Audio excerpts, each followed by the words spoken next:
So hello again. This morning I have got David, the magic man, who came to a workshop earlier this year. So David, really lovely to see you again. Good to see you too. Good, thank you. You came to my vision board workshop earlier this year on the 20th of June. So here we are just over 4 months later since you created your first vision board. So tell me, David, what are your thoughts around that day back in June? Be interesting to hear your thoughts. I still remember it because we had the whole family over for like a barbecue and everything. So I still remember doing part one downstairs to have lunch and see the kids and everything like that, which we kind of took for granted. When you look back now, going,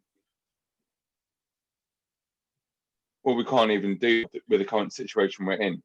But I remember all the magazines arriving, and I was flicking through them without kind of paying any attention before we started it. And then on the day, it's just like, pick up the magazine, rip out what you think. Like, if it talks to you, rip it out. And I was working on an idea for a TV show at that point, which is now on hold for obvious reasons. And the first magazine I picked up and opened, there was a picture of a TV on it. I was like, it could have been the fourth magazine down, but it's quite funny. The main thing I was focusing on at that point, I opened up the magazine and it's the first thing I saw, and it's still on the board. There's one or two things that have been taken off, like the podcast, because you said once you've accomplished something, take it off the board. Because the vision board's there for stuff you want to do, not for stuff you're currently doing. But it was a fun day. I think it was me and one other person. Yeah, and we're just chatting, and really, it was good fun and relaxing at the same time. And my phone was in the other room, so it was kind of a day away from tech. Lovely, great. Which I think is even more like apparent now. Kind of having a day without tech during a lockdown is really nice. Just taking a day for yourself. Yeah, fantastic. So, it's gone quickly. It has gone. It's really flown that time, hasn't it? Amazing. Can't believe we're in November already. I remember that you had some really fantastic goals and dreams that you put on that board that day, including podcast, and one of which you actioned pretty much straight away, I remember, and now you've created a podcast every week, which is amazing. Can you tell us a little bit about that, please? Yeah, so at the beginning, or even before lockdown, I saw that everyone was doing a podcast, and I thought, I fancy doing a podcast. But I didn't really know what to talk about. So I started listening to other people and say, okay, they all sound a bit scripted, and I just like talking. So I thought, right, I want it to be magic-based, but I also want it that if people don't like magic for some reason, they've still got something fun to listen to.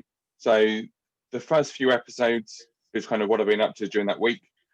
And then without realizing it, I suddenly started talking about different topics, and we've got psychology in there, we've got body language, all sorts of things. And then after I've done this today, which is the 5th of November, I'm on episode 21. And we're talking about why we do certain things, gratitude. And so I've made a huge list. I recommend everyone else does it. Write down all the little bits you do during the day. Writing in a journal as well, which I think, things changed for me since lockdown, because you have to focus on the tiny bits you do during the day, because you're not out working doing what you normally do. So when you wake up in the morning, one of the things is, do you have a good night's sleep? If you did, it's a good thing. The other day I couldn't think of anything, and then I read something later on after breakfast, because I normally wake up, write in my journal and everything. And if you've woken up, that's a positive thing. There are thousands of people who go to bed who don't wake up, and so it just makes you think about kind of the tiny things that make the big difference. So in the podcast, I talk about what I've been up to, interesting things that pop in, interesting topics. So yes, I record them on a Thursday afternoon for release on a Friday, but I start planning it on the Monday. Yeah. So I've got a rough idea what I'm talking about, but I don't script it. All just kind of, I write maybe a few notes and then I just talk. If I talk too long, I edit bits out. So the beginning ones, I think, were 20 minutes, half an hour, ending up towards the hour mark, which people are listening to, because you can get all this like stats from everyone.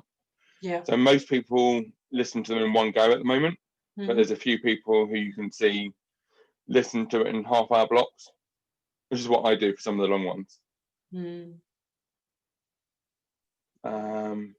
So yeah, and it's really good fun because it's just part of a structure.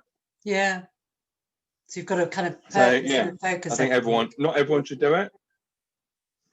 Yeah, and there's some weeks that you kind of go, I don't know what to talk about, so you pick up the phone, talk to people, and just by talking to people, you get ideas popping into your head, and that normally makes a podcast.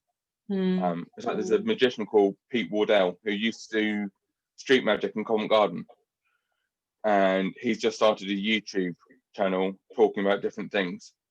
And I watched it this morning, and it's like, right, that's what I'll do the podcast on. Just completely change the focus of it. So yeah, it's good fun. Brilliant. If there are any people listening to this right now, what would be your 5 tips for creating your own podcast? Because not right. Number 1, decide on the topic. Decide what you want to talk about. Is it something that other people are interested in, or is it just something that kind of, you got to find your market? There are plenty of magic podcasts out there aimed at magicians. I didn't want a podcast just for magicians. I wanted a podcast that anyone can listen to. Number 2, think of a name. That's one of the hardest things, because the name's got to be catchy. If it's too long, people won't remember it. Number 3, decide what app to use. There are so many apps out there that enable you to make it. I'd recommend Anchor, which is what I currently use. So I'll record it in a voice message sort of thing, import it into Anchor, and then Anchor splits it out to everything. And then there's another website called Podchaser where people can leave reviews. Because for Spotify, which are where most people listen to it, you can't leave a review. Number 4, design a cover image. Don't make it black and white. It's got to be something. One thing you've got to remember is, if you're looking on a big screen, you can design amazing stuff, but it's going to be a tiny little thumbnail. So it's got to be something that pops out. And number 5, most important thing, tell people about it once it's out. Yeah. Because otherwise they won't find it. They might find it, but just put it on all your social media. Tell your friends. Say, look, I've got a podcast. Get feedback on it. Without feedback, you can't improve. And it's hard. Tip number 6, I'm throwing an extra one in. When you're first starting, because you won't be used to talking to yourself, like sitting down recording, test it out. So walk around the house or find a room in the house where you want to record it each week. Yeah. And just talk to yourself. Get used to it, because it's a really odd experience. Do you are you under the duvet? I want to get guests on. How do you do it? How do you record it? No, I'm sitting at my desk, and I plug I'll show you what I use. Hang on. So I've got one of these, like a lapel mic. Okay. That just plugs into the phone, and that's it. Wow. Nothing fancy. I think the microphone's about £15 or something. So yeah, you don't need a lot of tech to get started. Yeah. But if you are recording on your phone, make sure to put it on silent or airplane mode, and turn off any notifications, because you don't want those picking up during an episode, because they're a nightmare to get out, like sound wise. So yeah, those are my 5 and a bit top tips. David, that is fantastic. Thank you very much for agreeing to talk to me today, and see you soon. It's all right. Thanks for having me on. See you soon. Take care. Bye.